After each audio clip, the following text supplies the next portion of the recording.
Bismillahirrahmanirrahim. Rukun-rukun wudu ialah berniat, membasuh muka, membasuh kedua tangan hingga ke siku, menyapu sebahagian kepala, membasuh kedua kaki hingga ke buku lali dan tertib. Berikut adalah cara-cara berwudu semasa dalam penerbangan dengan melakukan yang rukun sahaja. Berniat hendaklah pada awal membasuh bahagian muka. Nawaitu raf'al hadathil asghari lillahi ta'ala. Sahaja aku mengangkat hadas kecil kerana Allah Ta'ala.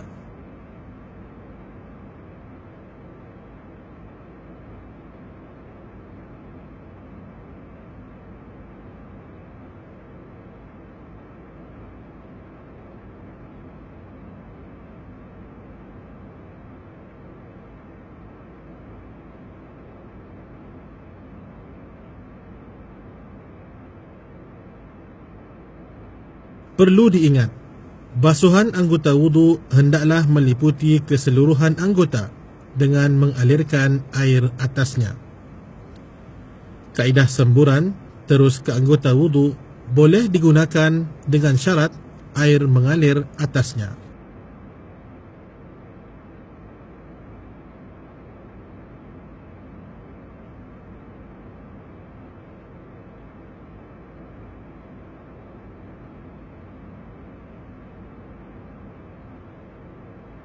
Dalam keadaan ketiadaan air atau air diperlukan kerana hajat lain atau takut mudarat kerana menggunakan air, maka penggunaan kaedah tayammum dibolehkan sebagai rukhsah atau keringanan untuk membolehkan penumpang menunaikan sembahyang. Rukun-rukun tayammum ialah berniat, memindahkan debu tanah ke anggota tayammum, menyapu seluruh muka dengan debu tanah, menyapu kedua tangan hingga ke siku dan tertib.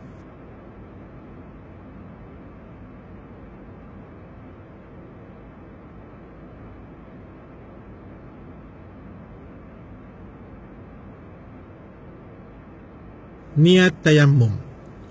Nawaitu tayammuma listibahati fardis salah. Sahaja aku bertayammum untuk mengharuskan sembahyang fardu.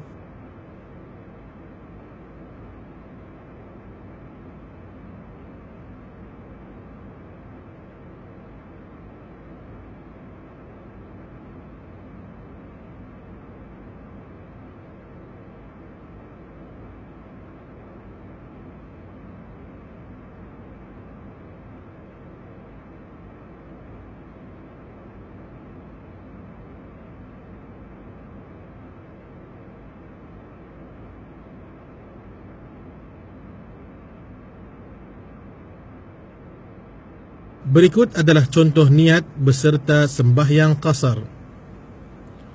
Usalli fard al-asri raka'ataini qasran adaan lillahi ta'ala. Sahaja aku sembahyang fardu asar 2 rakaat qasar tunai kerana Allah Ta'ala.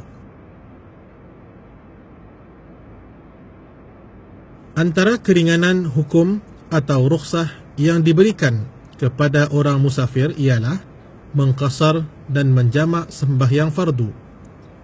Sembahyang jamak ialah mengerjakan 2 sembahyang fardu di dalam satu waktu. Sembahyang qasar ialah memendekkan sembahyang fardu 4 rakaat, iaitu sembahyang zuhur, asar dan isya menjadi 2 rakaat.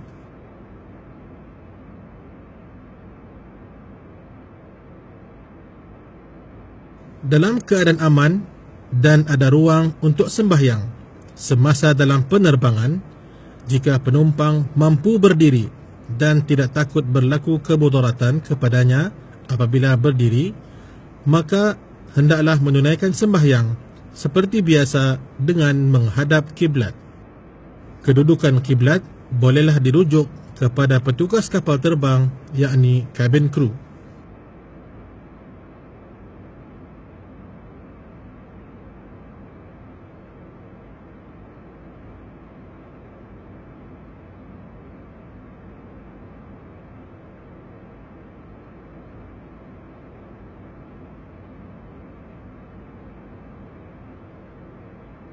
Berikut adalah sembahyang dalam dua keadaan dan menghadap kiblat. Pada rakaat pertama, menerangkan dalam keadaan aman, akan tetapi tiada ruang sembahyang melainkan tempat duduknya. Jika penumpang mampu berdiri dan tidak takut berlaku kemudaratan kepadanya apabila berdiri, maka sembahyang wajib dilakukan dengan berdiri.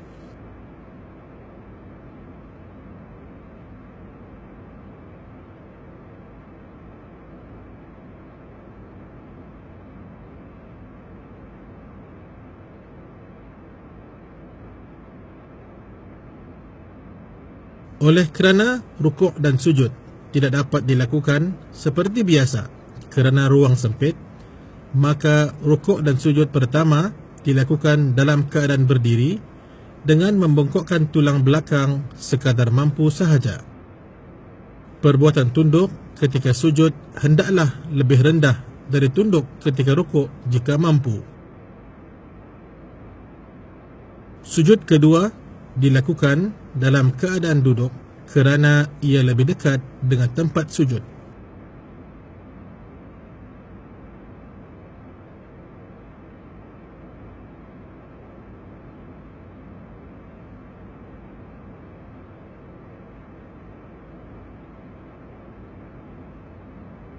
Dalam keadaan tidak aman pada pertengahan sembahyang, penumpang hendaklah menyempurnakan sembahyang dalam keadaan duduk dengan menghadap kiblat dan meneruskan sembahyang. Perlu diingat, pergerakan ketika memasang tali keledar keselamatan hendaklah tidak dilakukan 3 kali berturut-turut.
Berikut adalah sembahyang dalam keadaan tidak aman dari permulaan sembahyang hingga selesai, atau sembahyang dalam keadaan aman tetapi ditakuti berlaku kemudaratan kepadanya apabila berdiri.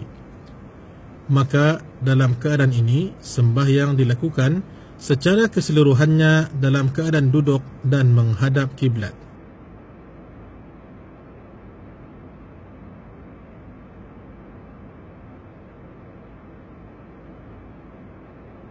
Pakaian bagi perempuan untuk menunaikan sembahyang ialah pakaian yang menutup aurat, iaitu tidak menampakkan warna kulit keseluruhan badan kecuali muka dan kedua tapak tangan, dan berpakaian labuh. Bagi penumpang perempuan, bolehlah menggunakan telekung untuk menunaikan sembahyang mengikut keselesaan semasa dalam penerbangan.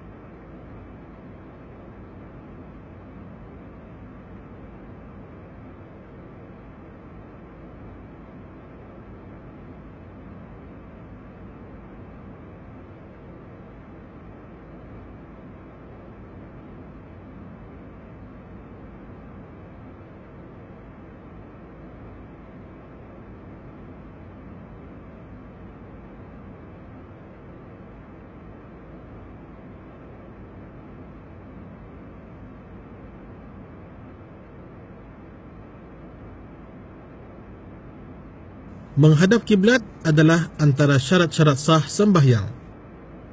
dalam keadaan penumpang tidak mampu menghadap kiblat disebabkan keuzuran atau kesukaran, maka hendaklah dia menunaikan sembahyang fardu sekalipun tanpa menghadap kiblat demi menghormati waktu. Dan sembahyang itu wajiblah diulang setelah hilang keuzuran atau kesukaran.